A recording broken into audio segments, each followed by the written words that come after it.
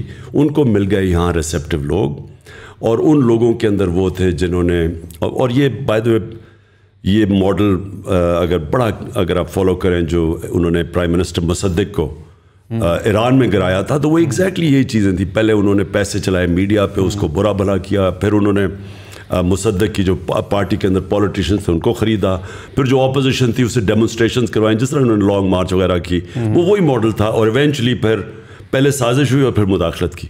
لیکن جو مجھے خوشی ہوئی وہ, اب یہ میں نے مکس فیلنگز کہا, میں نے کبھی پاکستانی قوم کو اس طرح اکٹھے ہوتے نہیں دیکھا.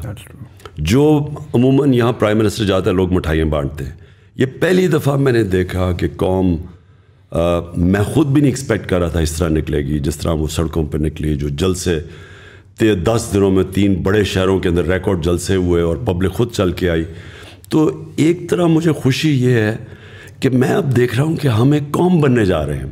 انفارچونیٹلی ابھی تک ہم قوم نہیں بنے, ہم بٹے ہوئے ہیں لوگوں میں, حصوں میں, فرقوں میں, صوبوں میں,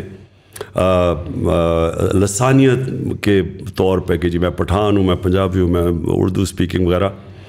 اس کے اندر میں پہلی دفعہ دیکھ رہا ہوں کہ اس ساری قوم کے اندر ایک غصہ آیا, اور ساری قوم نے یہ فیل کیا کہ ایک تو انہوں نے ہمارے ملک میں مداخلت کر کے ایک الیکٹڈ گورنمنٹ گرایا, لیکن سب سے زیادہ لوگوں کو غصہ ہے کہ اس کے کرپٹ ترین لوگ جو 30 سال سے اس ملک میں چوری کر رہے تھے, جن کے اوپر کیسز تھے, 60% لوگ ضمانت پہ ہیں کیبنٹ جن کو انہوں نے مسلط کیا, جو شریف خاندان ہے وہ یا ضمانت پہ ہے یا کنوکٹڈ ہے, ان کو اوپر مسلط کر دیا.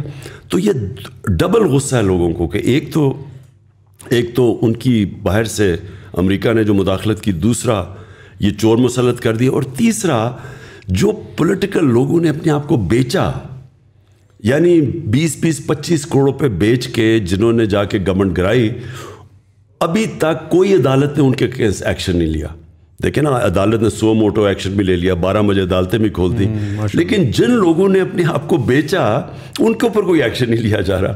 تو اس کی وجہ سے مجھے میں جو دیکھ رہا ہوں مومنٹم, یہ انپریسیڈنٹڈ ہے پاکستان میں. تو مکس فیلنگز, ایک طرف مایوسی اور دوسری طرف خوشی کہ شاید اس کی وجہ سے ایک وہ پاکستان بن رہا ہے جو قائد اعظم کا پاکستان, جو علامہ اقبال نے سوچا تھا پاکستان کا. So you're seeing this as a blessing in disguise, whatever happened? میں سوچ رہا ہوں کہ یہ جو اب اگلا پاکستان کا فیز آ رہا ہے, اور بائی دا وے اس کے اندر یہ جو چینج آیا ہے, اس کے اندر سوشل میڈیا کا بہت بڑا ہاتھ ہے, کیونکہ انہوں نے میڈیا کو تو کنٹرول کر لیا. آپ نے دیکھا ہمارے زبان میں کہتے ہیں جی میڈیا کے اوپر پابندیاں, اس باری کلیم ڈاؤن کیا میڈیا میں, سوائے 1-2 چینلز کے, اور ان کو ہم سلام کرتے ہیں. انہوں نے میڈیا کے اوپر پورا کنٹرول کیا, لیکن اس کے باوجود سوشل میڈیا کی وجہ سے اتنا شعور ہے, قوم اتنی بیدار ہو چکی ہے کہ آپ نے دیکھا کہ یہ مومنٹم بلڈ. اور جب انشاءاللہ میں یہ اسلام آباد حقیقی آزادی مارچ کی ڈیٹ دوں گا, میری ایک کنٹینشن ہے, میری ایکسپیرئنس ہے 26 سال کا پولیٹکس میں, کہ یہ سب سے زیادہ پاکستان کی تاریخ میں پبلک نکلے گی. So just adding to what Junaid Saab said, how do you feel about JKT and Aleem Khan? شروع میں آپ کے ساتھ بہت کلوزلی انہوں نے سپورٹ کیا ایٹ دیٹ ٹائم جب بالکل پی ٹی آئی ڈیولپ ہو رہی تھی, الیکشنز میں بہت زیادہ آپ کو آنے میں کیا, اور سڈنلی اس موقع کے اوپر they have change the sides, اور ابھی ملاقاتیں بھی ہوئیں. سو وہ ویژولس دیکھ کے وٹ واز یور فیلنگ؟ دیکھیں دونوں کی کنٹریبیوشن بڑی تھی. دونوں آج سے 11 سال پہلے پارٹی کے اندر آئے تھے. پارٹی یاد رکھیں 26 سال سے چل رہی تھی. تو جب پارٹی اٹھی, جب ہمارا مینار پاکستان میں 30 اکتوبر 2011 کو ایک دم ایکسپلوڈ کی پاکستان کی پولیٹکس میں پی ٹی آئی, تو دونوں اس کے بعد جوائن کیا, اور دونوں نے محنت بھی کی. جو مجھے ڈس اپوائنٹمنٹ ہوئی ان کے اوپر وہ یہ کہ انہوں نے محنت کی, لیکن کیا محنت کی اس آئیڈیل کے لیے جس کی وجہ سے میں 26 سال پہلے پولیٹکس میں آیا تھا. میری پاکستان میں ایک وہ آدمی جس کو اللہ سب کچھ دے چکا تھا, میں تو پالیٹکس میں ایک آئیڈیلزم لے کے آیا تھا کہ ہم نے ایک نیا پاکستان بنانا ہے جو ایک فلاحی ریاست بنے گی جدھر رول آف لا ہوگا, قانون کے سامنے سب ایک برابر ہوں گے. کیا ان کے وہی آئیڈیلز تھے؟ اور انفارچونیٹلی میں سمجھتا ہوں کہ ان کا اور مقصد تھا وہ پاور میں آنے کا, وہ ان کا وہ آئیڈیل نہیں تھا جو میرا تھا. میرے خیال میں وہ پاور میں وہ, اور وہ پھر واضح بھی ہو گیا, کیونکہ اگر ان کا وہ آئیڈیل ہوتا تو وہ آج ان لوگوں کے ساتھ نہ کھڑے ہوتے جن کو میں 26 سال سے کہہ رہا ہوں کہ ملک کے سب سے بڑے ڈاکو ہیں. میں تو بلکہ چوروں کی وجہ سے تو آیا تھا پالیٹکس میں. میں نے تو پہلے دن سے کرپشن کو مین ایشو اٹھا کے ان دونوں جو فیملیز ہیں جو لوٹ رہی تھیں ملک کو, ان کے خلاف آیا تھا. اگر آج وہ ان کے ساتھ چلے گئے ہیں تو اس کا مطلب کہ ان کا یہ تو آئیڈیل نہیں تھا رول آف لا.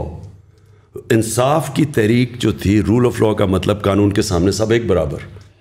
میرے خیال میں وہ بھی جب ان کا یہ نہیں تھا, وہ بھی سمجھتے تھے کہ پاور میں آ کے تو وہ پاور کی پریولیجز انہوں نے استعمال کرنی تھی. دیکھیں پاور میں آ کے پیسہ میری اگر بزنس ہو, میں پاور میں آ کے تو بڑے آرام سے پیسے بنا سکتا ہوں, میں ہر طرح پریویل کر سکتا ہوں. میں اگر میں ریل اسٹیٹ میں ہوں تو میں انلیگل زمین کو پاور میں آ کے لیگل کروا سکتا ہوں, گرین کو گرے کروا کے اربوں روپیہ بنا سکتا ہوں.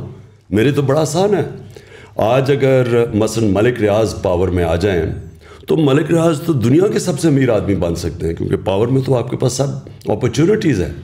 سو بزنس اگر آپ نے کرنی ہے تو آپ علیحدہ رہیں. میری نظر میں اگر پالیٹکس کرنی ہے تو ایک ہائر آئیڈیل کے لیے آئے. میں نہیں ابھی اپنے لیے بنا سکتا تھا.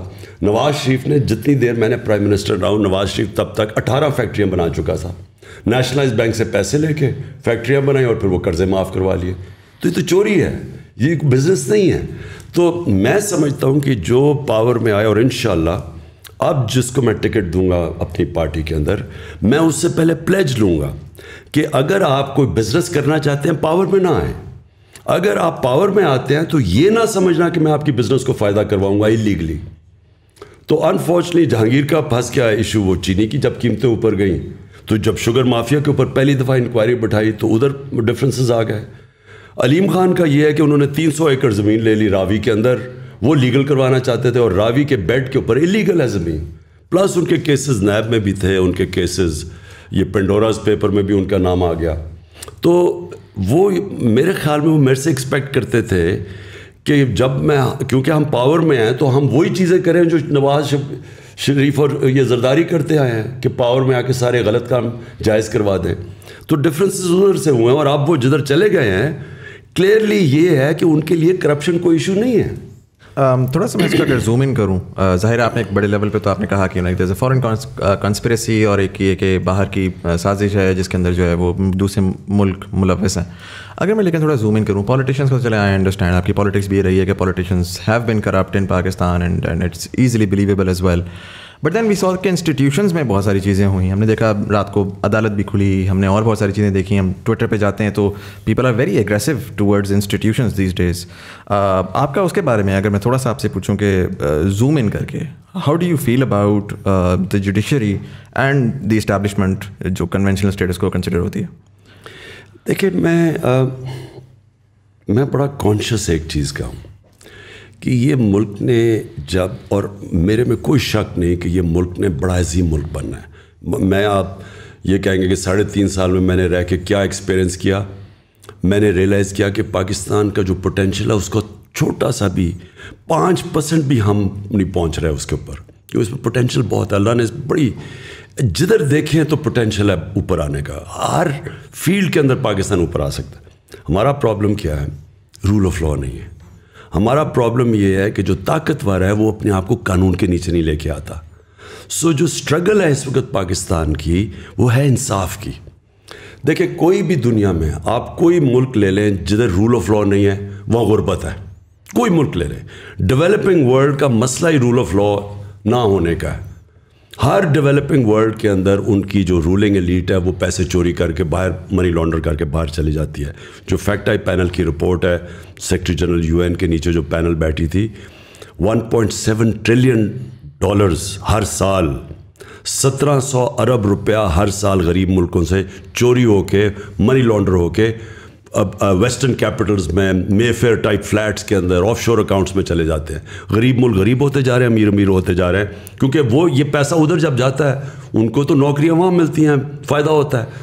ہمارے ملک جدھر سے چوری ہو رہا ہے پیسہ وہ غریب ہو جاتا ہے. تو پرابلم کیا ہے, ہمارے پاس وہ انصاف کا نظام نہیں ہے جو طاقتور ڈاکو کو پکڑ سکے, وہ صرف کمزوروں کو پکڑتا ہے. اور اس لیے ہمارے نبی صلی اللہ علیہ وسلم نے اس لیے انہوں نے یہ کہا تھا کہ جب ایک پریویلیج عورت تھی, قریش کی عورت, انہوں نے کہا جی اس کو سزا نہ دیں, تو انہوں نے تب کہا تھا کیونکہ یہ تو جب قریش کی عورت ہے, اس نے جب چوری کی تھی, انہوں نے کہا کہ قوم تب تباہ ہوتی ہے جب چھوٹے چور کو آپ جیل میں ڈالیں اور طاقتور کو آپ NRO دے دیں, یعنی آپ چھوڑ دیں.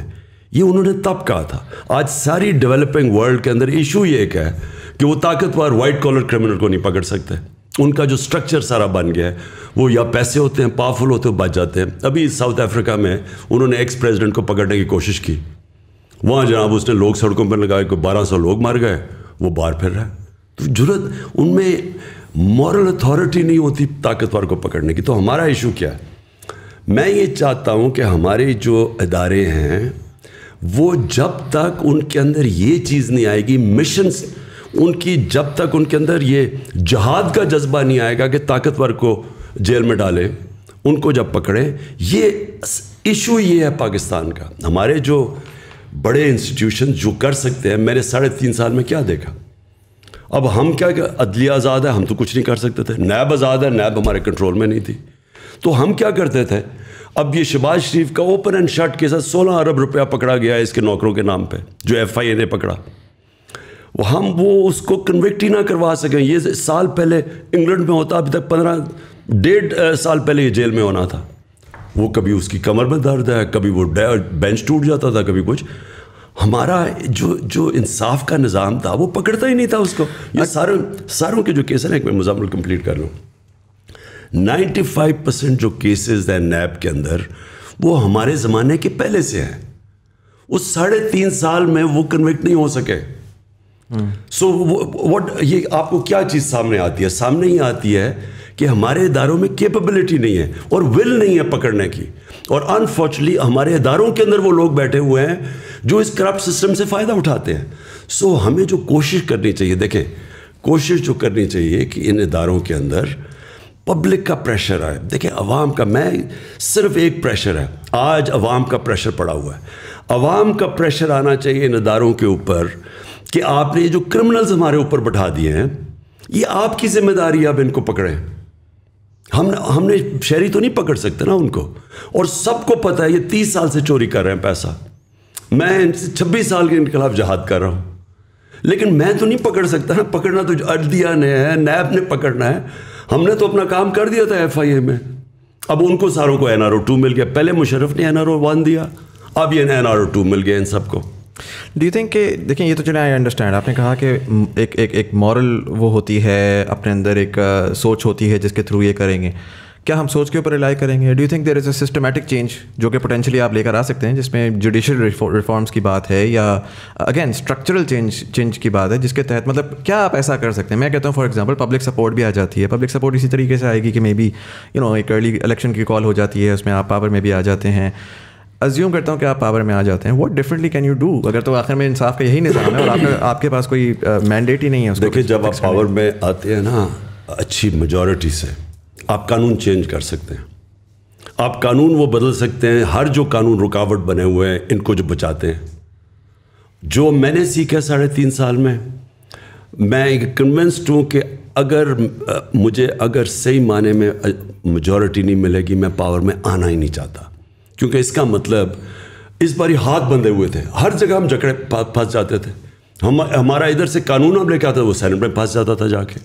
اچھا وہاں آتا تھا ہم وہ قانون ہی نہیں بدل سکتے تھے ان کو. اب ہم کرمنل لا ریفارمز ہم لے کے آئے کہ جلدی سسٹم ہو, لیکن وہ ہمارے پاس طاقت نہیں تھی کہ ہم ان کو انفورس کر سکتے. ہم نے سول پروسیجر کوڈ کی کہ 1 سال سے زیادہ زمین کا کیس نہیں چل سکتا, سارے سول 1 سال میں فیصلہ ہوں گے, لیکن وہ ہر جگہ کے اسٹے آرڈر مل جاتا تھا. ریگولیٹرز, میں آپ کو مثال دیتا ہوں کتنی فرسٹریٹنگ تھی. اب ریگولیٹرز ہیں, ریگولیٹر کا مطلب اب یہ مثلا شوگر مافیا ہے, سیمنٹ کے اندر کارٹلز بنے ہوئے ہیں, بڑے بڑے کارٹلز بنے ہوئے ہیں, آئل مارکیٹنگ کمپنیز کے کارٹل ہیں, اور ان کو پروٹیکٹ کون کرتا ہے عوام کو ان کارٹل سے؟ Competition commission. کمپٹیشن کمیشن کا یہ حال تھا کہ 11 سالوں سے ان کے اندر اسٹے آرڈرز پھنسے ہوئے تھے. یعنی جو یہ بڑے کارٹلز تھے انہوں نے اسی کے ہاتھ باندھ دیے تھے کمپٹیشن کمیشن کے, تو وہ جا کے اسٹے آرڈر لے لیتے تھے. 800 اسٹے آرڈرز ہیں, 8 ہم نے ٹاپ ریگولیٹرز کے جن کا کام ہے عوام کی انٹرسٹ کو پروٹیکٹ کرنا. 8 ریگولیٹرز کے اوپر 800 اسٹے آرڈرز تھے. 250 ارب روپیہ پھنسا ہوا تھا ادھر, وہ فیصلے نہیں ہوتے تھے. تو یہ شوگر مافیا کے ہم نے جب انکوائری کی ان کے اوپر, وہ سارے جا کے انہوں نے وہ پھنسے ہوئے ہیں, وہ عدالتوں میں کیس چل رہے ہیں. سو ہمیں جب تک آپ کے پاس پاور نہ ہو, آتے ساتھ ہی لیجسلیشن کریں, ٹائم لمٹ کریں, ان کو فورس کریں. اور پاور سے جب آپ کو یہ فکر نہیں ہوتی کہ آپ کی گورنمنٹ کو کوئی ٹاپل کر دے گا, جب پاور سے آتے ہیں تب آپ یہ ساری چیزیں کر سکتے ہیں. سو اس لیے میں نے یہ آپ کو کہا کہ انشاءاللہ اگر باری ملی تو پاور سے ملے تاکہ ہم یہ ساری چیزیں بڑے بڑے کارٹلز مافیاز کو ٹیک آن کر سکیں. اچھا خان صاحب, آپ نے obviously you have an I for talent. آپ کو پتہ ہے وسیم اکرم کو کب اوور دینا ہے, 1 ڈاؤن پہ کس کو بھیجنا ہے. سو آپ کے اندر ایک ہی چیز ہے, اوبیسلی وہ لیپس ہوا جب اب جے کے ٹی صاحب اور علیم خان صاحب, آپ کے پاس ٹائم بھی کافی تھا to scrutinize, but obviously human error is available, ہو جاتا ہے. اگر ابھی آپ ارلی الیکشن میں جاتے ہیں, so do you think you have enough time 3 مہینے میں کہ آپ اس طرح کے سچے اور کھرے لوگ بھی ڈھونڈ پائیں اور آپ کو پھر الیکٹیبلس کی طرف نہ جانا پڑے, کیونکہ پھر اس کے بعد آپ دوبارہ پھر ویسے ہی بلیک میل ہوں گے جس طرح ابھی اس بار ہوا. تو ڈو یو تھنک 3 مہینے کا time is enough to find those candidates اور پھر ان سے پلیج لینا یا ان کی اسکروٹنائز کرنا؟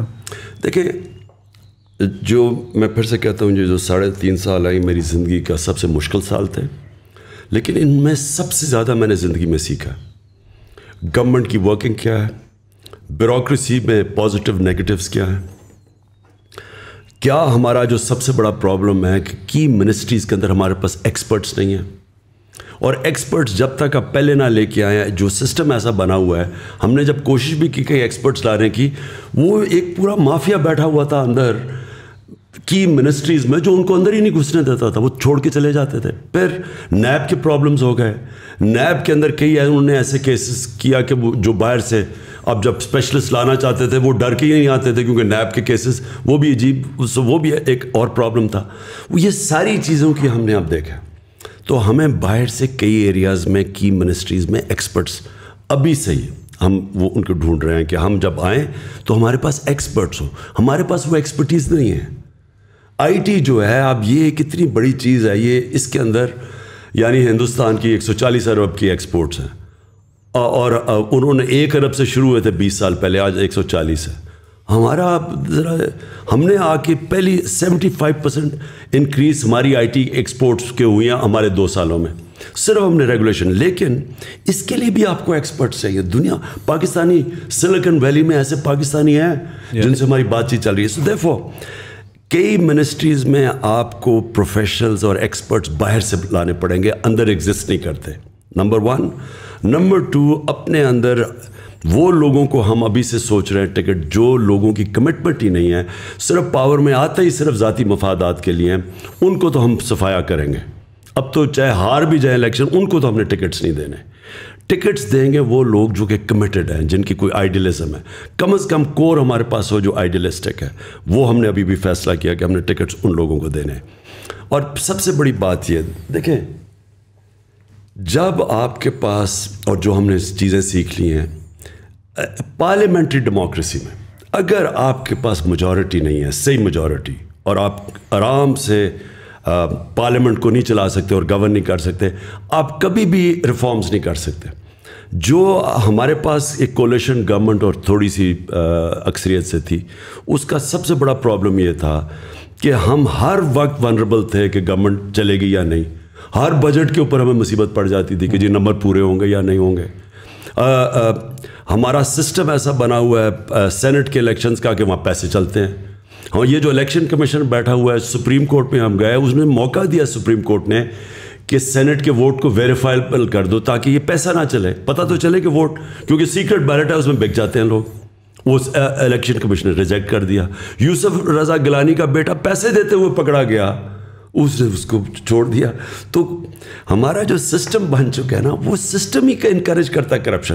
یہ سب چیز ختم ہوگی جب آپ کے پاس اکثریت ہو, بھاری اکثریت ہو. خان صاحب, دوسرا آپ کو کیا لگتا ہے کہ اسٹیبلشمنٹ کے ساتھ واٹ وینٹ رانگ, مطلب پورا بیانیہ جو پچھلے 3-4 سال میں ہم لوگ سن رہے تھے کہ پہلی دفعہ فوج اور حکومت ایک پیج کے اوپر ہے, اور پچھلے 3-4 مہینے تک بھی یہی والی چیز تھی. سو اچانک آپ کے خیال سے کوئی ایسا ایونٹ ہوا ہے جس کی وجہ سے چیزیں فلپ ہوئی ہیں؟ آپ کو پرسنلی کیا لگتا ہے؟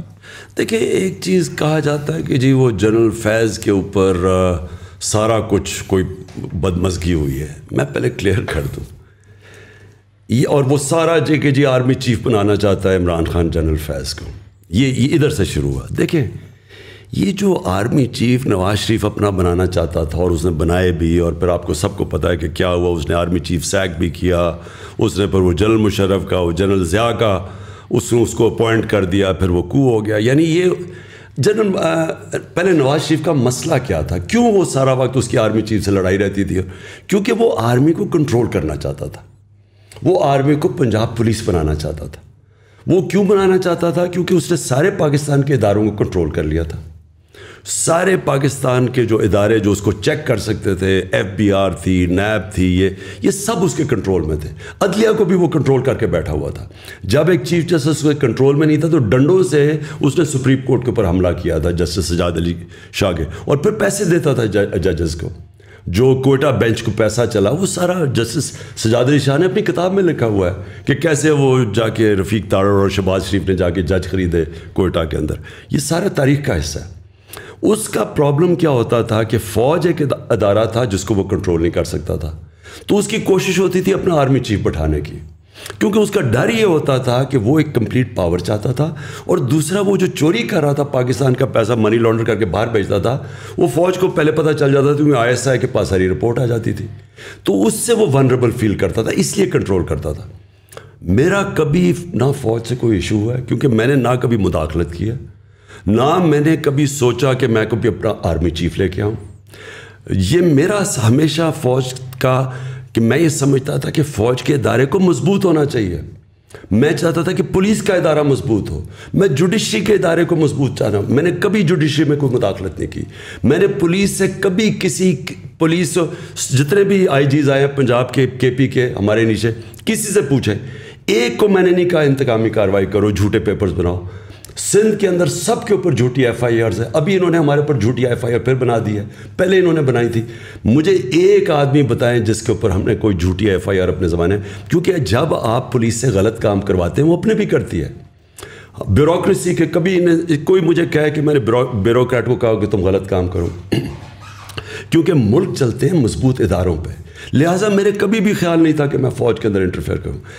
میرا صرف ایک ایشو تھا, مجھے یہ پتہ چل گیا تھا ایک کہ یہ افغانستان کے اندر, میں پچھلی گرمیوں کی بات کر رہا ہوں, کہ افغانستان میں پاسبلٹی سول وار کی. مجھے ڈر یہ لگا ہوا تھا کہ اگر, کیونکہ افغان اور طالبان کی جب امریکن جائیں گے وہاں سول وار ہوگی, اس کا فال آؤٹ آنا تھا پاکستان کے اوپر. فال آؤٹ پھر بھی آیا, ہمارے کئی فوجی پتہ نہیں کتنے شہید ہوئے ہیں جب سے جو آزاد ہوا افغانستان. تو میں چاہتا تھا کہ اس وقت جو ہمارے ISI کا چیف تھا وہ 5 سال سے تھا, میں چاہتا تھا کہ یہ سردیوں میں جو سب سے ہمارا مشکل ٹائم ہے اس کو ہونا چاہیے. سیکنڈلی مجھے پتہ چل گیا تھا یہ پوری انٹریگ کر رہے ہیں نون لیگ والے, اور یہ ان کی پوری کوشش تھی یہ ساری سردیوں میں یہ جو انہوں نے کیا ہے. یہ پچھلی مجھے جولائی سے پتہ چلنا شروع ہو گیا تھا کہ انہوں نے پورا پلان بنایا ہوا گورنمنٹ کرانے کا. تو میں نہیں چاہتا تھا کہ ہمارا جو انٹیلیجنس چیف چینج ہو جب تک کہ سردیاں نہ نکلے. میں نے تو اپنی کیبنٹ میں تو یہ اوپنلی کہا تھا, یہ چھپی بات نہیں ہے. میں اوپنلی یہ کہہ رہا تھا کہ جب مشکل وقت ہے تو آپ اپنا مین جو آپ کا انٹیلیجنس چیف ہے اس کو چینج نہیں کرتے, کیونکہ اسی وہ آئیز اور ایئرز ہے گورنمنٹ کی. تو یہاں یہ چلا گیا, یہ تاثر یہ دیا جا رہا ہے کہ میں وہ اس لیے اسے رکھ رہا تھا, میں جنرل فیض کو آرمی چیف بنانا چاہتا تھا. میں نے آج تک, مجھے یہ قوم جانتی ہے 40 سال سے, جب میں کرکٹ کیپٹن تھا, کرکٹ کیپٹن سے پہلے بھی جانتے. آج اگر کوئی مجھے یہ کہہ دے کہ عمران خان نے کبھی میرٹ کے خلاف کچھ کیا, میں 10 سال کرکٹ کیپٹن تھا, سب کو پتہ ہے کہ میرے زمانے میں کبھی میرٹ وائلیٹ نہیں ہوئی. میں نے شوکت خانم بنایا, آج پاکستان کی پریمیئر انسٹیٹیوشن ان ٹرمز کے انٹرنیشنلی ریکگنائزڈ ہے. جوائنٹ کمیشن انٹرنیشنل دونوں ہاسپٹلس کو انہوں نے سرٹیفائی کیا ہوا ہے, وچ مینس 4 پاکستان میں ہاسپٹل جن کو انٹرنیشنل سرٹیفکیشن ہے. آج مجھے بتایا کہ کبھی شوکت خانم کے اندر سوائے میرٹ کے کچھ میں نے کیا ہو. نمل یونیورسٹی میں نے بنائی, اس کے اندر سارا میرٹ ہے, کوئی میرے رشتہ دار ان کو نہیں لے کے آیا, میرٹ پہ جو آتا ہے. میں نے کبھی, میں یہ سوچ بھی نہیں سکتا کہ آرمی چیف کے اوپر سوائے میرٹ کے میں کوئی اور فیصلہ کروں. میرا تو کوئی انٹرسٹ ہی نہیں ہے, مجھے تو کوئی اپنی کرپشن نہیں چھپانی, مجھے تو کسی سے کوئی خوف نہیں ہے. میں تو چاہوں گا کہ میری فوج کا ادارہ مضبوط ہو. تو یہ پھر پھیلایا گیا کہ عمران خان اپنا آرمی چیف لانا چاہتا ہے اور جنرل فیض, یہ بعد میں ساری چیزیں کہیں گئی ہیں. میرے ذہن میں یہ کبھی نہیں تھا. لیکن آپ کو لگتا ہے کہ اس کے علاوہ بھی کوئی بات ہوئی ہے جو ابھی تک پبلکلی نہیں ہے؟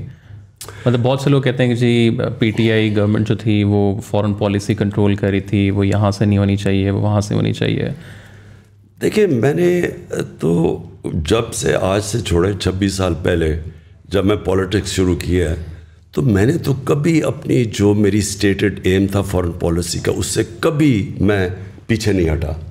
میرا ہمیشہ یہ تھا کہ پاکستان ایک خوددار قوم ہے, لا الہ الا اللہ کا اس کا نعرہ ہے, یہ کبھی اس کو کسی قوم کے سامنے جھکنا اور غلامی نہیں کرنی چاہیے. آپ میرے 26 سال پہلے ساری اسٹیٹمنٹس پڑھ لیں. میں نے 26 سال پہلے کہا تھا کہ میں نہ کبھی کسی کے سامنے جھکا ہوں, نہ کبھی قوم کو جھکنے. 26 سال سے میں ایک ہی چیز کہہ رہا تھا. میں نے وار آن ٹیرر کو سارا وقت اپوز کیا, کیونکہ ہم کسی کی جنگ لڑ رہے تھے. میں اکیلا آدمی تھا جو ساری جگہ اس کے خلاف. امریکہ میں جا کے میں نے کہا, ایشین سوسائٹی میں جو امریکہ کیا, اس کے اندر تھنک ٹینکس میں میں نے جا کے ایک ہی بات کی کہ یہ پاکستان کی جنگ نہیں تھی, ہم نے اپنی قربانی دی ہے. ہمیں امریکہ کی جنگ کے اندر ہم نے اپنے ملک کو قربان کیا ہے, لوگوں کو 80,000 اپنے لوگ قربان کیے. ملک کے کوئی نہیں بات کرتا قبائلی علاقہ کے لوگوں سے کیا گزرا ہے, سارا قبائلی علاقہ ہم نے ڈیوسٹیٹ کیا. تو میں ہمیشہ چاہتا تھا کہ پاکستان ایک آزاد ملک ہو, خوددار ملک ہو, اس کی فورن پالیسی آزاد ہو, ہم IMF کے غلام نہ بنیں, اور یہ کبھی چینج نہیں ہوا. تو میں نے تو جو اپنی فورن پالیسی تھی اسی کے مطابق رکھی. ہمارا انٹرسٹ کیا ہے؟ چائنا ایمرجنگ دنیا کی اکنامک اسٹرینتھ ہے, ہمیں چائنا کے ساتھ ہمیشہ اچھے تعلقات, ہمارا نیبر بھی ہے, ہمارے ٹریڈیشنل تعلقات ہیں.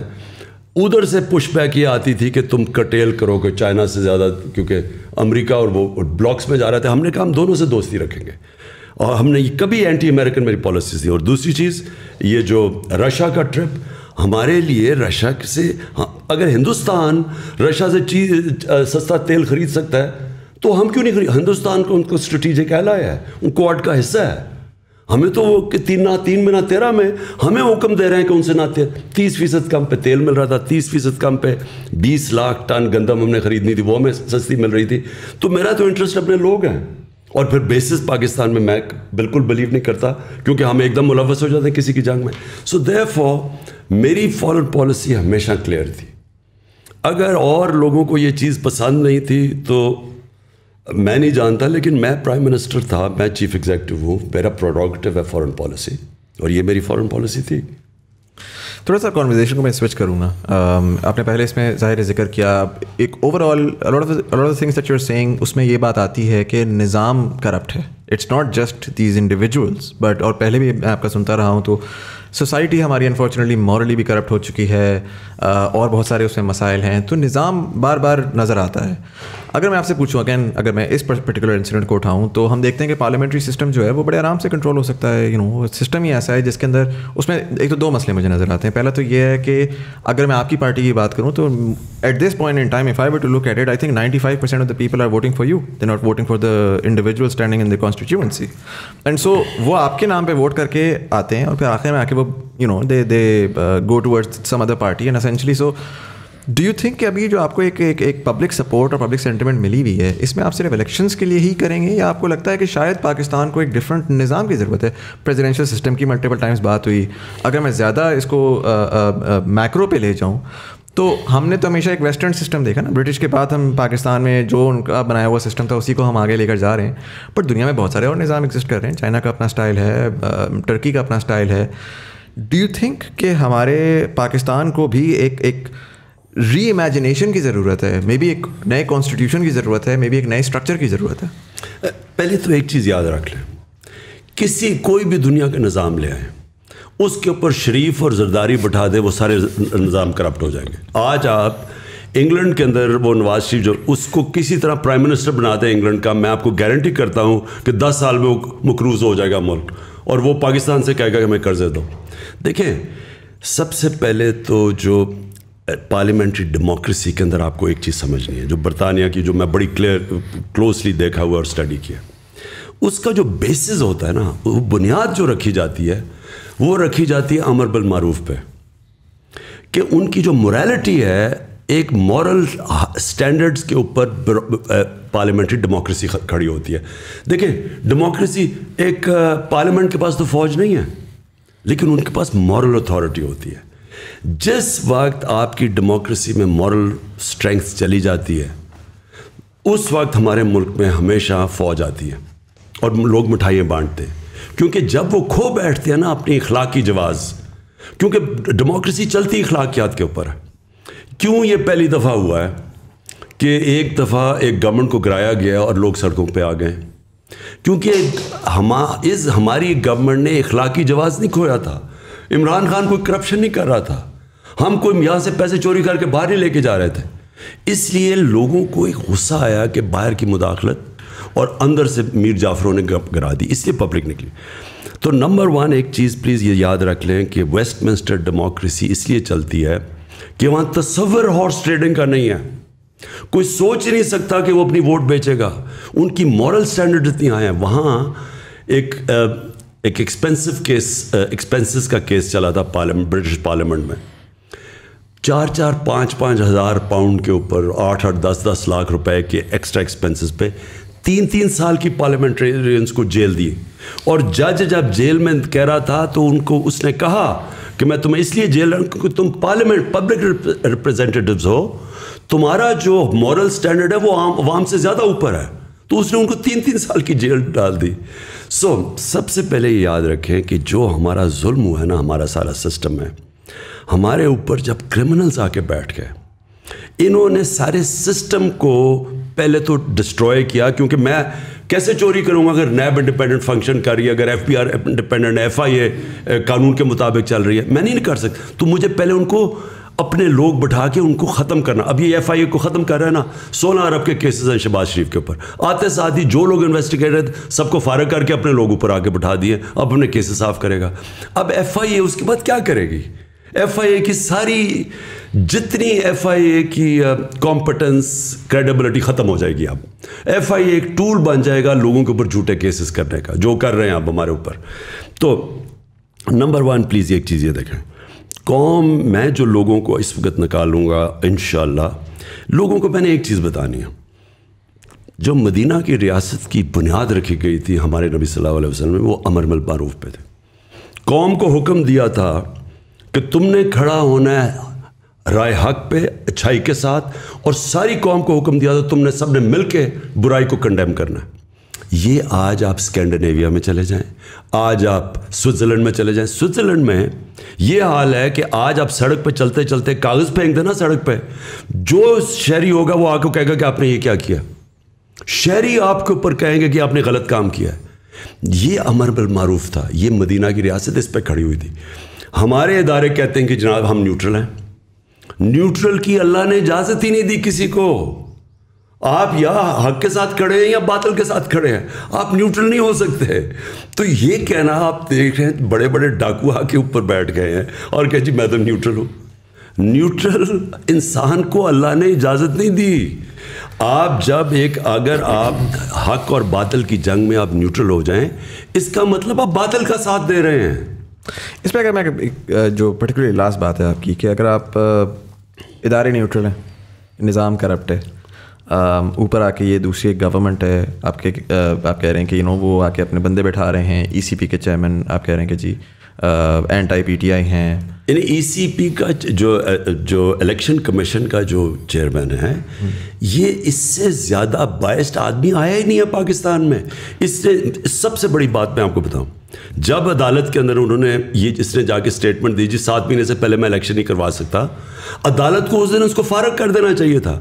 کانسٹیٹیوشن کے اندر لکھا ہوا ہے کہ 3 مہینے میں الیکشن کمیشن نے الیکشن کروانے کی تیاری رکھنی چاہیے. 90 ڈیز سے زیادہ اگر گورنمنٹ آج جاتی ہے تو 90 ڈیز میں آپ کو الیکشن کروانا ہے.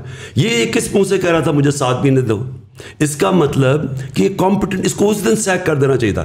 اس نے اس لیے کیا کیونکہ اس نے یہ گورنمنٹ کا موقف جو تھا شہباز شریف وغیرہ کا کہ جناب ابھی الیکشن نہیں ہونے چاہیے, تو اس نے ان کا ساتھ دیا ہے. نہیں بٹ سو مائی کوشچن ہے کہ میں کہتا ہوں ٹھیک ہے ECP یا الیکشن کمیشن کے چیئرمین جو ہیں وہ بھی بائسڈ ہیں, آپ کے جو ہیں وہ ادارے بھی نیوٹرل ہیں, پبلک سپورٹ ہے undoubtedly, and we've seen that in جلساز throughout Pakistan as well, and social media کے پہ بڑا ایویڈنٹ ہے. What makes you so sure کہ آنے والی الیکشن جو ہے وہ آپ you even have a fighting chance then, because lot of your supporters are just like کہ یار فائدہ ہی نہیں ہے, یہ تو ٹائمز آیا ہے, یہ تو ٹھیک ہے ہم ساری اپنی نوائز نکال لیں گے, لیکن at the end of the day جب پورا نظام اگر کرپٹ ہے تو what's is it even worth fighting for? نظام میں انسان بیٹھے ہوئے ہیں, وہ سارے انسانوں کے گھروں میں بیوی بچے ہیں, وہ سارا اس وقت جو بیوی بچے ہیں وہ سارے کھڑے ہو گئے ہمارے ساتھ آ کے. یہ جو پبلک ہے ان کے اندر اس طرح اتنا بڑا چینج آیا ہے کہ کوئی بھی نہیں ایکسپیکٹ کر رہا تھا. جو سازش کر رہے تھے وہ یہ ایکسپیکٹ ہی نہیں کر رہا تھا کہ اس طرح پبلک سڑکوں پہ کھڑی ہو جائے گی. انہوں نے تو سوچا تھا مٹھائی بانٹنے کی. انہوں نے کیا انہوں نے ایک کیریکٹر اسیسینیشن پوری کیمپین تیار کی. انہوں نے کرنا کیا تھا, انہوں نے کہنا جیسے اس کو ہٹانا ہے, پہلے تو لوگوں نے کہنا ہے کہ اتنا ان پاپولر ہو گیا کیونکہ انہوں نے میڈیا پہ پوری کیمپین چلائی ہوئی تھی. مصدق کے اگینسٹ پہلے میڈیا پہ کیمپین چلی تھی, پیسے CIA نے پیسے خرچ کر کے کیمپین چلائی تھی. اور جب وہ کیمپین چل پڑی, پھر جب اس کو ہٹانا تھا تو لوگوں نے خوش ہونا تھا, اور پھر اس کی باقاعدہ کیریکٹر اسیسینیشن کرنی تھی جو انہوں نے تیار کی ہوئی ہے کیمپین. یہ ایکسپیکٹ ہی نہیں کر رہے تھے کہ پبلک اس طرح کھڑی ہو جائے گی. تو یہ خود شوق میں, اور یہ بھی نہیں ایکسپیکٹ کر رہے تھے کہ اداروں کے اندر لوگ سارے ہمارے ساتھ کھڑے ہو گئے ہیں. اس وقت اداروں کے اندر ان کے فیملیز سارے آج کھڑے ہیں. میں کیوں سمجھتا ہوں کہ اس وقت جو چینج آئے گا, یہ میں پہلی دفعہ اپنے 26 سال کی پالیٹکس میں, بلکہ اپنی زندگی میں نے کبھی اتنا بڑا چینج جو اب آ رہا ہے میں نے کبھی ایسا نہیں دیکھا. خان صاحب, ابھی آپ مورل اسٹینڈنگ کی بات کر رہے تھے, مجھے تھوڑا چیزوں کو گراس روٹ پہ اس پرسپیکٹو سے دیکھنا مجھے ذرا پریفر کرتا ہوں. مورل اسٹینڈنگ آتی ہے اچھی تربیت سے, اس میں آپ کی ہر چیز انوالو ہو جاتی ہے. آپ کے گھر میں کیا تربیت دی جا رہی ہے, آپ کے اسکول میں, تعلیمی اداروں میں, آپ کے مدرسوں میں, جہاں سے بھی آپ تعلیم لے رہے ہیں. آپ اگر آج دیکھیں جین زی جو ہے, میں ان سے ذرا تعلق بہت کلوزلی کنیکٹیڈ رہتا ہوں ان کے ساتھ میں. آپ ٹی وی کے چینلز گھمائیں, پورے 70 چینل جتنے بھی ہیں, آپ کو بچوں کا ایک کانٹینٹ نہیں دکھتا. And I think we owe it to the children, کیونکہ ہم نے اپنی جیسی زندگی گزار لی. یہ آپ جو بھی جد و جہد کر رہے ہیں آپ آنے والی نسلوں کے لیے کر رہے ہیں, رائٹ. وہ کہتے ہیں نا, you never get to experience the shade of the tree that you plant. تو کسی بھی چینل پہ بچوں کا کوئی بھی پروگرام نہیں آتا, اور نہ ہی کوئی سائنس کا پروگرام آتا ہے. کسی زمانے میں نیشنل جیوگرافک اور ڈسکوری آتے تھے ہندی میں, لیکن چونکہ وہ ہندی میں آتے تھے تو وہ ہندو کنسیڈر کیے گئے, وہ بین ہو گئے. بچے مانگتے ہیں انسپریشن. ظاہر ہے بچوں نے, بہت سارے بچوں نے آپ کو دیکھا, انسپائر ہوئے, آج وہ ٹیم میں کھیل رہے ہیں, ماشاءاللہ اچھی پرفارمنس کر رہے ہیں. تو جب آپ کے پاس ہیروز بھی نہیں ہوں گے, آپ ان کو کوئی انسپریشنل کانٹینٹ بھی نہیں دکھائیں گے, آپ ان کو چاہے وہ ریلیجیس کانٹینٹ ہو یا سائنٹیفک کانٹینٹ ہو. میری فواد چودھری صاحب سے بھی اس معاملے میں ڈسکشن ہوئی تھی جب وہ منسٹری آف سائنس ہیڈ کرے, تو ان کو آئیڈیاز اچھے لگے, مگر وہ ظاہر بات ہے کہ ہماری جو بھی گورنمنٹ آتی ہے وہ اپنا سارا ٹائم لڑائی میں نکال دیتی ہے, اور وہ کام ہو نہیں پاتا. وہ اپنے آپ کو بچانے میں پورا ٹائم نکل جاتا ہے. پہلا سال سمجھ آتا ہے, آخری سال الیکشن کی تیاری ہوتی ہے, بیچ میں جو 3 سال ہوتا ہے اس میں بھی کووڈ آ گیا.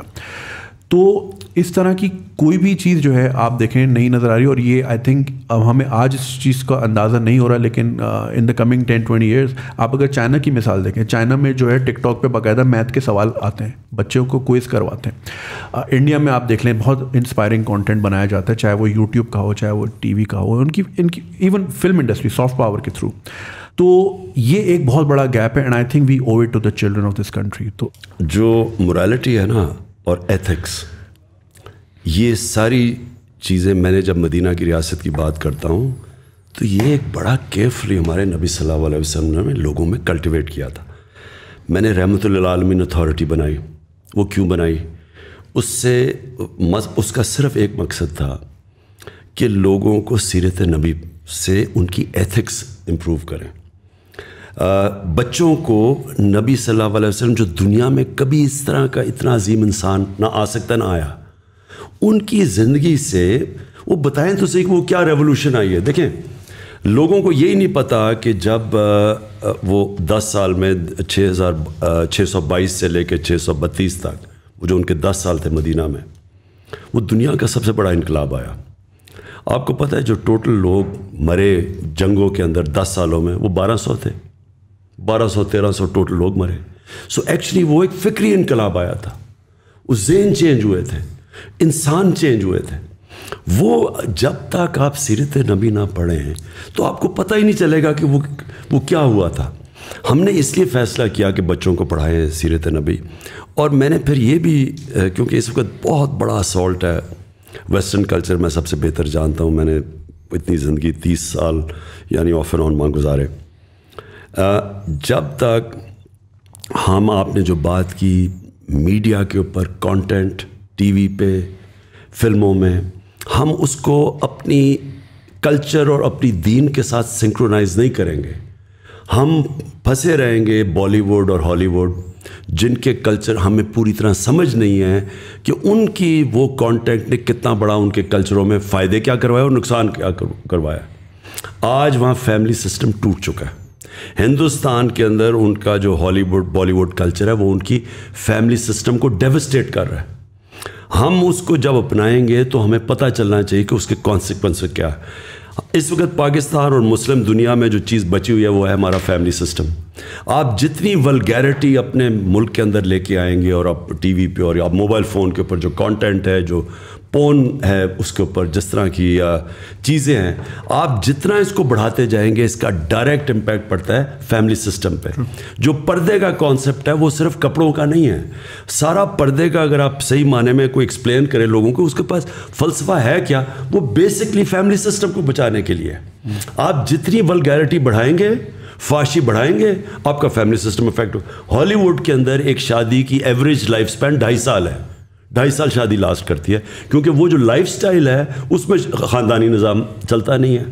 تو میں یہ چاہتا تھا کہ پہلے تو ہم بچوں کی تربیت کروائیں اسکولوں سے سیرت نبی سے, کیونکہ انہوں نے مدینہ میں یہی امر بالمعروف اس کی بیسس رکھی تھی سوسائٹی میں. سیکنڈلی ہم کاؤنٹر کریں, جس طرح میں وہ ترکی کا جو سیریل تھا ٹی وی ارطغرل, اس کو میں جو یہاں لے کے آیا تھا پریزیڈنٹ اردوغان سے بات کر کے, اس کا مقصد یہ تھا کہ ہم آلٹرنیٹ لوگوں کو دکھائیں کہ ایک ایسا کلچر ہے جس میں یہ سارا جو فحاشی ہے, جو یہ بالی ووڈ وغیرہ جو گند ہے بالکل, جو تباہی کر رہا ہے, وہ ادھر بھی تباہی کر چکا ہے. ہالی ووڈ کے اندر جو ہم نے اپنی پہلے ایڈلٹس ہوتی تھیں 50 سال فلم کیا ہوتی تھی, اور آج آپ دیکھ لیں اور اس کا ایفیکٹ دیکھ لیں معاشرے میں. تو ہمیں دیکھیں کلچر ایکسچینج ہمیشہ ہوتا ہے, لیکن ایک ملک میں ایبلٹی ہونی چاہیے کہ کون سی کلچر کی چیزیں ہم نے لینی ہے اور کون سی نہیں لینی. آپ اگر پوری طرح چیزیں لے آئیں گے, اس کا جو آپ کو کانسیکوینسز ہی نہیں پتا کہ آپ کی سوسائٹی پہ کیا ہو. اس کا سب سے بڑا آج کانسیکوینس ہے کہ آپ فاسٹسٹ رائزنگ کرائم آج پاکستان میں, جب میں نے IGs بلا کے ان سے چیک کیا تو چائلڈ ابیوس اور ریپ یہ سب سے تیزی سے بڑھ رہی ہے پاکستان میں کرائم. خان صاحب, جیسے آپ نے ذکر کیا کہ دوبارہ گورنمنٹ میں ہم میجورٹی میں آتے ہیں, لیکن جس طرح کا وہی والی بات جو مزمل نے کی کہ جس طرح کا نظام آلریڈی چل رہا ہے, مطلب اس میں آ کے پولیس ریفارمز کیسے ہو سکتی ہیں؟ مطلب آپ کے دور میں بھی 6 سے زیادہ IGs پنجاب میں بار بار لوگ چینج ہو رہے ہیں, منسٹریز میں چینج ہو رہے ہیں. سو اس دفعہ ایسی کیا چیز ہے جو ڈفرینٹ ہوگی؟ اور اس سے بھی زیادہ اگر آپ جو اداروں والی سائڈ ہے وہ مطلب آپ کے خیال سے وہ ابھی بھی نیوٹرل ہی رہیں گے جب آپ آتے ہیں, یا وہ آپ کو سپورٹ کریں گے؟ اور ایک بہت بڑا جو نیریٹو پچھلے 60 سالوں سے پاکستان میں کہ جی ان کی سپورٹ کے بغیر تو آپ آ ہی کوئی نہیں سکتا. سو جتنی مرضی آپ کے پاس پبلک آ جاتی ہے, ڈو یو فیل لائک کہ یو ول کم بیک؟ دیکھیں, اس کو جب پبلک اس طرح موبلائز ہو جائے نا, دنیا کی تاریخ بتاتی ہے اس کو کوئی نہیں روک سکتا. میں نے تو ایک دفعہ اس طرح کی موبلائزیشن دیکھی تھی, اور اس میں کوئی شک نہیں کہ تب واقعی ایک فری اینڈ فیئر الیکشن ہوا تھا 1970 میں ذوالفقار علی بھٹو کا. لیکن میں نے تب جو پبلک دیکھی تھی نہ, یعنی وہ انپریسیڈنٹ سی چیزیں ہوئی ہیں کہ ان نون لوگوں کو اتنے ووٹس پڑے, اور جب پیپلز پارٹی کا ویو آیا تھا ادھر اور مجیب الرحمان کا ویو آیا تھا ایسٹ پاکستان میں, تو اس سے کوئی نہیں روک سکتا جب اس طرح کا ویو آتا ہے. لیکن اس میں کوئی شک نہیں کہ فری اینڈ فیئر الیکشنز تھے. لیکن میری کنٹینشن یہ ہے کہ پاکستان بدل گیا, اس کو آپ کوئی روک نہیں سکے گا. یہ جب پبلک کا ایک فیصلہ ہو جائے نا, جب پبلک ایک طرف, جس طرح میں دیکھ رہا ہوں کہ پبلک اب جو شعور آ گیا ہے, جو نکل گئی ہے, میں نہیں سمجھتا کہ, اور دیکھیں اداروں کے اندر پھر سے میں بتاتا ہوں انسان ہوتے ہیں, وہ نہیں روک سکتے, وہ روکنا چاہیں گے بھی نہیں. ان کے اندر سے, اداروں کے اندر سے پریشر ہوگا, کوئی نہیں روک سکتا اس کو. اچھا خان صاحب, اس میں مجھے یہ بتائیے گا کہ آپ نے تھوڑی دیر پہلے آپ نے ویسٹ منسٹر ڈیموکریسی کا بھی تذکرہ کیا, اور ہم دیکھتے ہیں کہ پچھلے 3 سال میں آپ ظاہر فائر فائٹنگ میں بہت زیادہ لگے ہوئے تھے. ایک سارٹ آف ہنگ پارلیمنٹ تھی اور اس میں ظاہر ہے کہ وہ چیز بڑی مشکل تھی. But one thing that has been missing, and اس کو میں تھوڑا سا کانٹیکسٹ اس میں بلڈ کروں گا. سوال میرے اس طرح دماغ میں آیا کہ پہلا تو یہ ہوا کہ اگر میں ٹویٹر دیکھوں تو آج کل بڑا ایک کویسچن مارک ہوا ہے, سب کہہ رہے ہیں کہ جی خان صاحب کی سیکیورٹی کو بڑا ہے, ایک تھریٹ ہے. اسپیس میں بھی آپ نے, لوگوں نے اس کے اوپر بہت زیادہ بولا اور آپ نے اس پہ جواب دیا کہ اللہ تعالیٰ کے اوپر ہے, which is fine. But the way that I see it, I feel like کہ right now it's literally Imran Khan اور نتھنگ, رائٹ. اینڈ جب آپ نے ایک اتنی بڑی پارٹی بنائی, 26 سال کی آپ کی جدوجہد ہے, آپ نے اس پارٹی کو اسٹرکچر اور کانسٹیٹیوشن پراپرلی دے کر اس کو انفورس کیوں نہیں کیا؟ اور اس کی وجہ 2 ہیں. پہلا یہ کہ بار بار سوال آتا ہے کہ آگے کس کو ٹکٹ دیا جائے گا, الیکٹیبل, نان الیکٹیبل, کون چلے گا, کون نہیں چلے گا. اور دوسرا ریزن یہ ہے کہ میں دیکھتا ہوں نوجوان طبقے کو, میں کہتا ہوں کہ یار میں ہوں, جنید بھائی ہیں, طلحہ ہیں, ہم خواب سوچتے ہیں, ہم کہتے ہیں یار ہم نے پاکستانی پالیٹکس میں پارٹیسپیٹ کرنا ہے. آج اگر کوئی نوجوان سوچتا ہے کہ اس نے پاکستانی پالیٹکس میں پارٹیسپیٹ کرنا ہے, اس کے پاس کوئی روڈ میپ نہیں ہے, کوئی سسٹم نہیں ہے جس کے تحت وہ سسٹم میں گھسے, آہستہ آہستہ وہ اپنا ایک اسٹیچر بلڈ کرے اور کوئی نظام ہو. ابھی تو یہ پاور ہے, پیسہ ہے, کون کتنا پیسہ لے آتا ہے, کون کتنا ووٹ بینک لے آتا ہے, پاور لے آتا ہے. تو ڈونٹ یو تھنک کہ جی وہ جو اسٹرکچر جو آپ پاکستان کو بدلنا چاہ رہے تھے, وہ شاید اپنی پارٹی سے اگر اسٹارٹ کرتے تو اس 3 سال کے بعد آج آپ بہت بہتر جگہ پر ہوتے in terms of mobilisation, in terms of public تو آ گئی, بٹ جو پارٹی اٹ سیلف ہے وہ it seems like all over the place right now.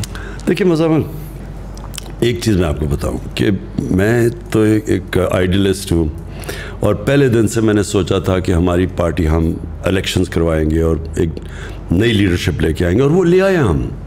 ہمیں مراد سعید, کون سوچ رہا تھا کہ وہاں اتنے بڑے خان تھے مالا کنڈ میں اور مراد سعید اوپر آ جائے گا. اور اسی طرح علی محمد ہوا, یا ایک شاہد ہے ہمارا, شاہد ادھر کرک سے, وہ کھڑا ہو گیا, شاہد خٹک, وہ ہمارا ایک انصاف اسٹوڈنٹ فیڈریشن سے ISF نکل کے وہ بن گیا ہے. یہ سارے نیچے سے آئے ہوئے ہیں. فاروق حبیب ہے ہمارا جو منسٹر یہ بنا ہے, یہ سارے اسٹوڈنٹ پالیٹکس سے آئے ہیں اوپر. یعنی یہ پہلی دفعہ ہم نے جو شروع کی. تو دیکھیں ہماری واحد پارٹی ہے جو کہ ایک فیملی پارٹی نہیں ہے. باقی نون لیگ, پیپلز پارٹی, ان کے سوائے ان کے خاندان کے کوئی اوپر ہی نہیں آ سکتا. یہاں باپ بن گیا پرائم منسٹر, بیٹا بن گیا چیف منسٹر. یہ مذاق ہے ملک کے ساتھ. دونوں ضمانت پہ بھی ہیں, اوپر سے کرپٹ بھی دونوں ہیں. اور جو وہ چاچا ہے وہ یعنی جو اس کا دوسرا بھائی ہے وہ کانوکٹ ہے, وہ ملک سے بھاگا ہوا ہے. سو یہ ایسے, یہ جو سسٹم بنا ہوا ہے نا, یہ ٹرو فیملی سسٹم, یہ ڈیموکریسی نہیں ہے. یہ this is even worse than kingship, right. But sorry میں آپ کی بات کر رہا ہوں کہ میں ایڈ کر دوں نا. دیکھیں میں صرف آپ کو, لیکن جو ہم چاہتے تھے نا کہ ہماری پارٹی میں, ہم واحد پارٹی ہے جس نے بہت بڑا الیکشن کروایا اپنی پارٹی میں, لیکن وہ جو الیکشن تھا, جو سسٹم ہم نے پہلی دفعہ کیا الیکشن کا سسٹم, اس کے اندر ہمیں بڑے پرابلمز آئے, کیونکہ یہاں تو کوئی ٹریڈیشن ہی نہیں ہے پارٹی پہ الیکشنز کروانے کی.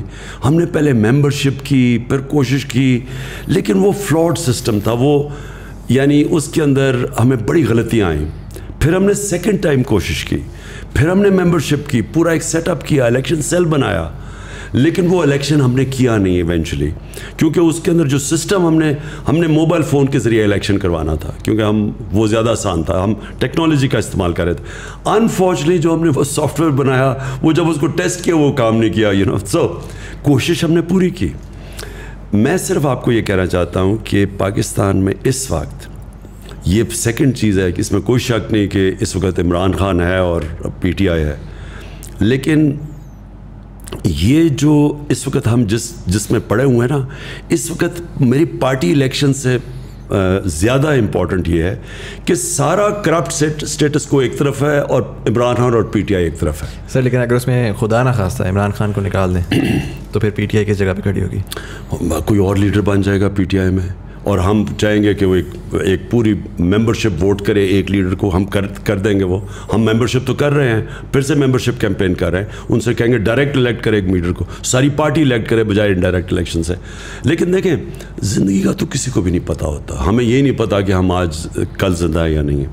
لیکن یہ میں آپ کو کہہ دوں کہ اس وقت جو بیٹل ہے وہ پاکستان کے اندر کبھی اس طرح کی کلیئر ڈیوائیڈ نہیں آ گئی.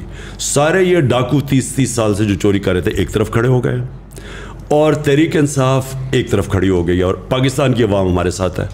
اور یہ جو الیکشن ہوگا یہ پاکستان کی تاریخ میں ایک ایسا الیکشن ہونے جا رہا ہے جو شاید دنیا میں بڑے کم ملکوں کے اندر ہو, اور اسی الیکشن میں پاکستان ایک قوم بننے جا رہی ہے. دیکھیں یہ سارے ملک میں ایک آیا. اب کراچی میں بھی کس پاکستان کی پارٹی نے 10 دن میں پشاور کا سب سے تاریخی جلسہ کیا, کراچی کا تاریخی کیا, اور منار پاکستان بھر دیا.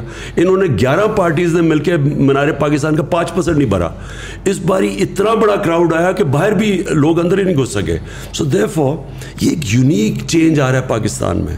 تو میں نے جب آپ نے کہا نا مکس فیلنگ شروع میں کہ آپ کو ہٹنے سے کیا ہوا, ایک طرف تو مجھے یہ جو سازش کامیاب ہوتے ہوئے میں تو شوق میں چلا گیا کہ ساری ایک پورے اتنے زیادہ لوگوں کو اکٹھا ہونا تھا مجھے شکست دینے کے لیے.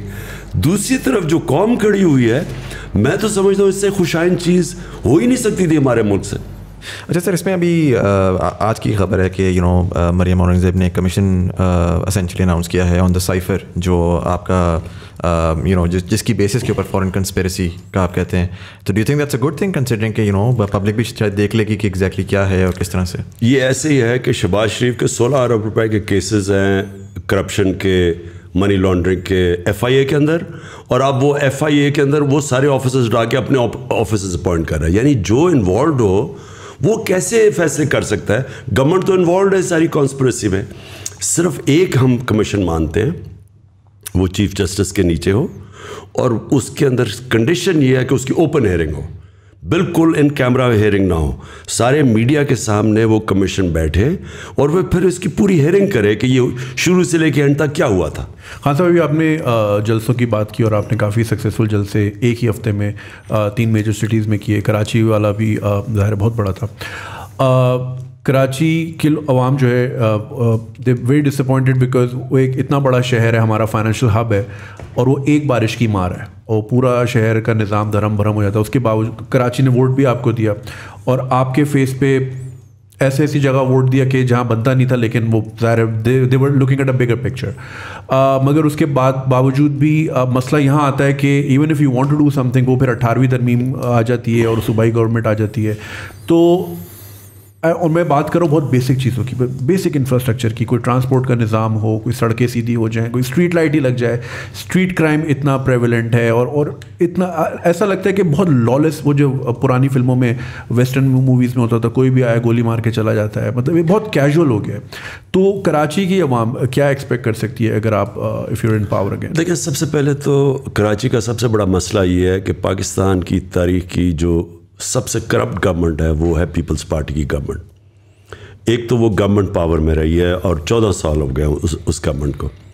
اس 14 سال میں انہوں نے کراچی کو نقصان تو پہنچایا ایک طرف, لیکن دوسری طرف انہوں نے جو ادارے تباہ کیے, جو پولیس کے اندر غلط بھرتیاں کیں, پولیس میں یعنی سندھ کی پولیس کے اندر انہوں نے کرپٹ ترین لوگوں کو رکھا ہوا کیونکہ خود کرپٹ ہے. اس سے کیا ہوا ہے؟ سب سے پہلے تو کراچی میں جو لالسنس ہے, اگر آج رینجرز آپ ہٹا دیں تو کراچی تو فری فار آل ہو جائے. جو بھی تھوڑا بہت قانون ہے وہ جو لا اینڈ آرڈر ہے وہ رینجرز کی وجہ سے. اس کا مطلب گورنمنٹ تو فیل ہو گئی. اس کا مطلب جو کام گورنمنٹ کا تھا یہ رینجرز کا تو کام لا اینڈ آرڈر نہیں ہے. لیکن اس سے سب سے بڑی چیز یہ ہے کہ دیکھیں کراچی جس طرح لاہور ہے, جس طرح اسلام آباد ہے, جو بڑے بڑے شہر ہیں, جس طرح پشاور ہے, ملتان ہے, جب تک یہاں سٹی گورنمنٹس نہیں بنیں گے, جس طرح لنڈن کیا, لنڈن میئر ہے, وہ پوری ایک گورنمنٹ ہوتی ہے. لنڈن کو چلانے کے لیے ایک سپریٹ گورنمنٹ ہوتی ہے, وہ ڈائریکٹلی الیکشن سے وہ آتی ہے. ہم نے جو لوکل گورنمنٹ سسٹم بنایا ہے اس میں ڈائریکٹلی الیکٹڈ میئرز ہوں گے, ناظم ہوں گے, جو کہ پورے شہر کو ان کی کیبنٹ چلائے گی اس شہر کو. وہ جب تک ہم وہ سسٹم نہیں لے آئیں گے, وہ اپنے پیسے خود اکٹھے کریں گے, ریونیو اکٹھا کرنا ان کا کام ہوگا. ان کے اندر ایکسپرٹس بیٹھے ہوں گے جو پانی کے بھی ایکسپرٹ ہوں گے, سوریج سسٹم کے بھی ہوں گے, پولیس ان کے نیچے ہوگی. جب تک ایک یعنی بڑے شہروں کو آپ جس طرح نیو یارک چلتا ہے, جس طرح لنڈن چلتا ہے, پیرس چلتا ہے, تہران چلتا ہے, آپ آج تہران چلے جائیں, سینکشنز کے باوجود جو آپ تہران کی فنکشننگ دیکھیں گے آپ حیران ہو جائیں گے کہ وہ لگے گا امیر ترین ملک لگتا ہے. وہ سارا صاف ستھرا شہر, ماڈرن سٹی, کیونکہ ان کی تہران کی اپنی گورنمنٹ ہے, وہ اپنے پیسے اکٹھے کرتی ہے. ہمارا کیا پرابلم ہے کہ ہم جو بجٹ ہے پروونس کا اس سے ہم شہروں کو فنڈ کرنے کی کوشش کرتے ہیں. وہ یا تو وہ شہباز شریف کے زمانے میں کہ سارا 56% بجٹ پنجاب کا آپ لگا دیں لاہور کے اوپر اور وہ باقی سارا پیچھے رہ جاتا ہے. یا سندھ میں دیکھ لیں, وہ سارا جو مین بجٹ ہے وہ انٹیریئر سندھ میں, کیونکہ وہاں سے ووٹ لے کے آتے ہیں. کراچی کو پیسے نہیں ملتے, کراچی کھنڈر بن چکا ہے. تو اس کا صرف ایک نتیجہ ہے کہ ان شہروں کو ان کی اپنی الیکٹڈ, ایک ڈائریکٹلی الیکٹڈ ان کا میئر بنے, ناظم بنے, وہ پھر اپنی کیبنٹ بنائے اور وہ پھر اس کو چلانے کے لیے اور اب چلائے بھی اور پیسے بھی اکٹھے کرے, وہی ذمہ دار ہو. آپ یقین نہیں کریں گے, میں جب بھی اسلام آباد یا لاہور آتا ہوں میں اکثر لوگوں کو دیکھتا ہوں باہر سے ہاتھ ڈال کے گیٹ کنڈی کھول کے چلے جاتے ہیں. ہمیں گلی کے کونے سے پہلے فون کر دینا ہوتا ہے کہ گیٹ پہ آ جاؤ, کیونکہ وہ جو تھوڑی دیر آپ کی گاڑی کھڑی ہوتی ہے اور گیٹ کھلتا ہے اس میں ٹرانزیکشن ہو جاتی ہے. تو مطلب ہمارے لیے اتنا ایلین کانسیپٹ ہے کہ ATM کے اندر بندہ جاتا ہے نا تو باہر والا اندر والے سے ڈر رہا ہوتا ہے, اندر والا باہر والے سے ڈر رہا ہوتا ہے. نہیں تو جب اوپر گورنمنٹ کرمنلز کی ہو, آپ دیکھیں نا ان کے سارے زرداری کے اوپر کرپشن کیسز, وہ ضمانت پہ ہے, چیف منسٹر ہے وہ اس کے اوپر کرپشن کیسز ہیں, وہ جان کے. اب میں پھر سے یہ کہتا ہوں کہ ان 3.5 سال میں سارے کیسز تو پرانے بنے ہوئے تھے, ہم نے تو بنائے نہیں, ان کو پکڑائی کسی نے نہیں. جو سسٹم تھا وہ ایکسیپٹ کرتا ہے کرپشن آف دا پاورفل, طاقتور کی کرپشن. جو ہمارا انصاف کا جو بھی طاقتور جن کے ہاتھ میں تھا وہ اس کو اتنا برا نہیں سمجھتے, وہ ایکسیپٹ کر جاتے ہیں. تو جب وہ اوپر بیٹھ جائیں تو آپ کیا سمجھیں گے کہ تھانہ دار ایماندار بن جائے گا. So just adding to that, پچھلے 3 سالوں میں بھی ہم نے کوئی دیکھا نہیں کہ کوئی کسی بندے کو پراپر سزا ہوئی ہو. شروع میں آپ نے وعدہ کیا تھا کہ ہم $billions واپس لائیں گے. اب آئی تھنک شروع میں آپ نے ذکر کیا کہ ججز ایسے بیٹھے ہوئے ہیں, نیب میں ایسے لوگ ہیں, بٹ جب آپ کی گورنمنٹ تھی تو آپ اگر ان کو ریپلیس کر کے اپنے بندے لاتے ہیں. نیب ایک انڈیپینڈنٹ اینٹی ہے. اس کو ان کا جو چیئرمین تھا جو ہے ابھی بھی, وہ نون لیگ کے زمانے میں اس کو اپوائنٹ کیا گیا تھا. ہم اس کو ریموو نہیں کر سکتے, ہم نیب کے اندر کوئی چینجز نہیں کر سکتے بائی لا. سو دیئرفور نیب ہمارے کنٹرول میں نہیں اور عدلیہ آزاد ہے.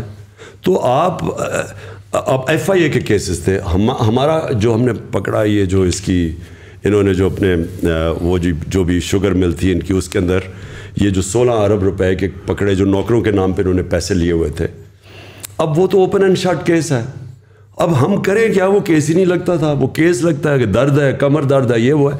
میں کہتا ہوں بچایا گیا ہے اس کو, باقاعدہ اس کو بچایا گیا ہے, اور ہم پوری کوشش کرتے رہے, ہم نہیں کامیاب ہوئے. اس لیے میں کہتا ہوں کہ ہماری اس وقت ہماری جو گورنمنٹ تھی اس کو جب تک پوری پاور سے گورنمنٹ نہیں آتی, جس کو فکر نہ ہو سارا وقت کے اپنی پارلیمنٹ پارٹی بھی رکھو, پھر ایلائز کو بھی ساتھ رکھو, پھر وہ ان کو وہ ناراض ہو جاتے تھے, پھر وہ اپوزیشن ساری ان کی کرمنلز کی اکٹھی تھی, وہ پورا بلیک میل کرتی تھی. تو ہمیں ایک بڑی کمزور گورنمنٹ ملی تھی. تو اس لیے میں ہمیشہ کہتا ہوں کہ اگر مجھے اس طرح کی آگے گورنمنٹ ملی, بہتر یہ ہے کہ ہم اپوزیشن میں بیٹھے بجائے گورنمنٹ چلائیں.